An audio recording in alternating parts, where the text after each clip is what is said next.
for this video. I was really riding high on the Senators. I thought they would be able to win this in 7. That's not aging well. I'll be the first one to admit that I was wrong.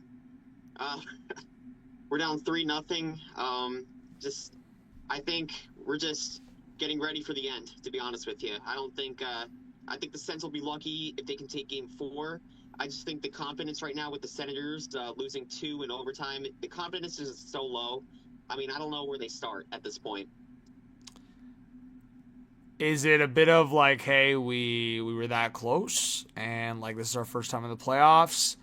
Or are you just really not reading into that and it's like, you know what, we're just losing to a better team? Like, because here's the thing. I'm looking at it as like, you guys lost 2 games in overtime, and I said this on stream, I think you were listening, is like, it could have gone either way. But I understand when you're on the side of it, the losing, because like, the Montreal, I referenced the Montreal series, because I think that's the best thing for Toronto, is like, it's the best example because the Leafs were the better team in that series and the better team in a lot of that series, but they lost 2 games in overtime. So I'm not going to act like, oh, the Leafs were way better, but they lost 2 games in overtime. So I guess that's what I'm trying to compare it to for Ottawa, because I think Ottawa, maybe not so much this game, but like game 2, I thought Ottawa was the better team for like 70% of it. No, absolutely. I definitely thought if the Senators wanted to get themselves in this series, I thought they would have to have won game 2 just to give themselves a chance. But at this point, they had a chance to maybe even make it a competitive series, down 2-1, but they lose in overtime once again. Now they're down 3-0. And even when I made my recaps to games 1 and 2, I mean, I talked about, well, obviously in game 1, they took too many penalties. You know that very well. I'm not one of those fans that's going to complain about the refs because I try to stay as unbiased as I can. I try to speak it the way I see it. But the Senators just were not the better team in game 1. They go into game 2, they look a lot better, and then they just lose in overtime. There's a lot of things you can point to. You can look at Linus Hallmark. He's not looked good at all during the series. You can look at some guys on the defensive side of the puck. I talked about the second pair, Thomas Chabot and Nick Jensen. They looked bad. The second line, and just the offense in general, I just feel like has been silent. You're getting some guys like Brady Tkachuk. You got Claude Giroux tonight. You had, I can't remember, Adam Gaudette, who tied the game.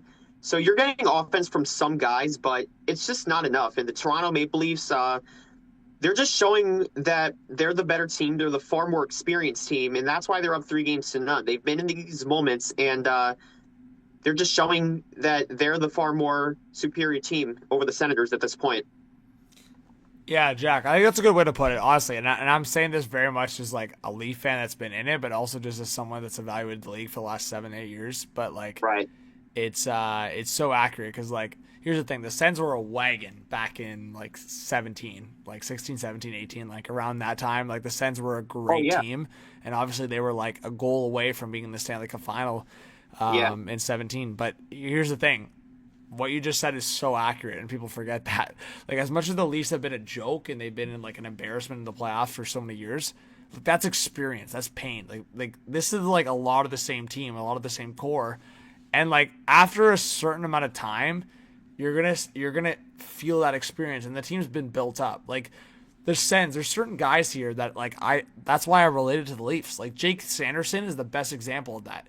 Like, Sens fans, don't get it twisted. Jake Sanderson is going to have the most, like, successful career. Like, he's going to be a top 10, top 20 defenseman in this league for a long time. I think he'd be a Norris candidate in the future. Yeah, at some point he's going to be a Norris candidate. And I'm just saying that, like, this is the Sens' first year back into the playoffs.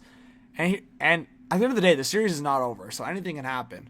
But, like, I'm a little shocked that they're up 3-0. I did not expect this, but that's why I'm like trying to be unbiased always, but the way I saw this series, and I said this consistently before, if this was not the Toronto Maple Leafs, and I'm looking at the record, I'm looking at the experience, I'm looking at how they finished the season, they were 8 wins in their last 10 games, like I'm probably picking them in 5, but I was being a little hesitant and saying, oh, hey, Ottawa could win this in 7, and I guess they could still do that if they won 4 straight, but what I'm getting at is it's Ottawa's first time back into the playoffs. If they win, good for them. But I was just a little shocked how much people had Ottawa winning this series in 5 or 6 because that's a little too much.